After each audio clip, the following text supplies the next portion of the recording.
નમસ્કાર મિત્રો, જય માતાજી। અત્યારે હું બતાવી રહ્યો છું આપને પ્રકૃતિના ખોળે કુદરતની સૌંદર્ય રમણીય દ્રશ્યો। અષાઢ મહિનો હોય અને અષાઢ મહિનામાં વરસાદ આવે ત્યારે ગામડાનું કેવું વાતાવરણ થાય છે એના હું દ્રશ્યો તમને બતાવું છું। શહેર કરતા ગામડાને વિશેષ દરજ્જો હું શું કામ આપું છું, આવો મારી સાથે બન્યા રહ્યો।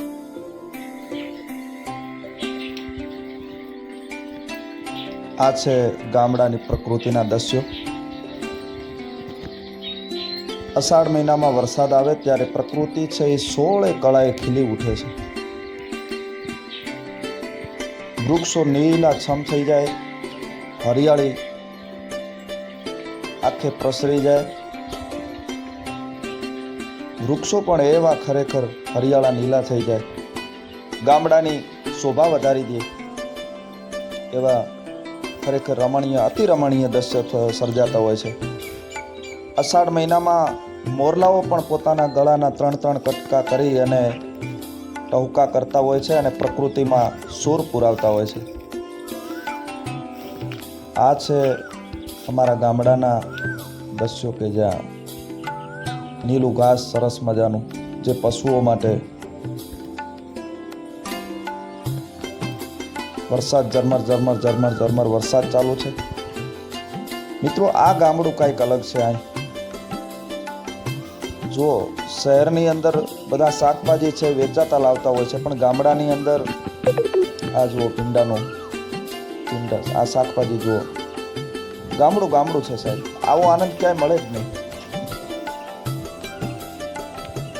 સરસ મજાનો આ જુઓ, આ ગુવાર છે, આ જુઓ ગુવાર ફળે છે। ગામડાની અંદર ખરેખર આ આનંદ મળે જ નહીં, શહેરમાં મળે જ નહીં। આ ગામડા સિવાય તમને બીજે ક્યાંય આનંદ ન મળે। દુનિયાનો થાકેલો માણસ ગમે એટલો હોય, પણ આ પ્રકૃતિના ખોળે ગામડામાં આવે ને એટલે એનો થાક, ગમે એવો થાકેલો માણસ, એનો થાક ઉતરી જાય। આ જો વરસાદ, આ વર્ષનો પહેલો જ વરસાદ ધરતીની માથે પાણી થઈ ગયું। જો પાણી ભરેલું પડ્યું છે। વાવેતર હજી થયા છે, પણ એટલા બધા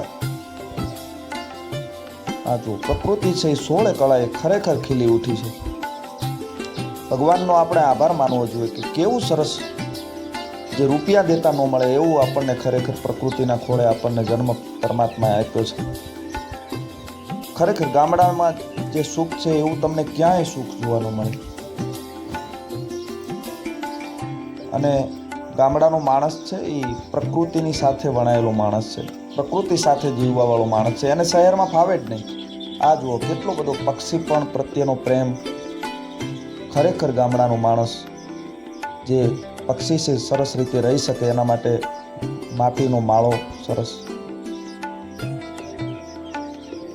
આ ગામડાના દ્રશ્યો છે। આ કણજીનું ઝાડ છે, કરંજનું, જે સંસ્કૃત ભાષામાં જેને કરંજ કહેવામાં આવે છે। આના દાણામાંથી સરસ તેલ પણ પડે અને આ જુઓ, આ વિજ્ઞાન ખરેખર ટૂંકું પડે। આ સુગરી છે અને એનો માળો બનાવ્યો છે અને એના બચ્ચા એની અંદર સહી સલામત રીતે ગમે એટલો વરસાદ આવે તો પણ એના માળાને નુકસાન ન આવે કાંઈક, એવો સરસ મજાનો સારામાં સારો પક્ષી જો માળો બાંધતો હોય તો આ સુગરી છે। અને ખરેખર અહીં વિજ્ઞાન પણ ટૂંકું પડે કે આને કોણે શીખવાડ્યું છે। પરમાત્મા છે એનો મને તમને અહેસાસ થાય ગામડામાં કે ખરેખર ભગવાન આ દુનિયામાં છે। અને આવું બધા દ્રશ્યો આપણે જોઈએ ત્યારે ખબર પડે કે પરમાત્મા સાક્ષાત આ જુઓ વૃક્ષો પ્રેમી, ગામડું એટલે વૃક્ષોને પ્રેમ કરતો એટલે ગામડું। મિત્રો, વૃક્ષો છે તો વરસાદ છે, અને વરસાદ છે તો સૃષ્ટિનું એક મનુષ્ય, એક જીવ છે એ જીવી શકે છે। ચોમાસામાં વૃક્ષો પણ આપણે રોપવા જોઈએ અને એનું વૃક્ષોનું જતન કરવું જોઈએ। તો મિત્રો આ હતી ગામડાની એક માણસ પ્રકૃતિના ખોળે કેવું સરસ મજાનું જીવન જીવે છે. અને આ છે સરસ મજાનું વૃક્ષ છે જે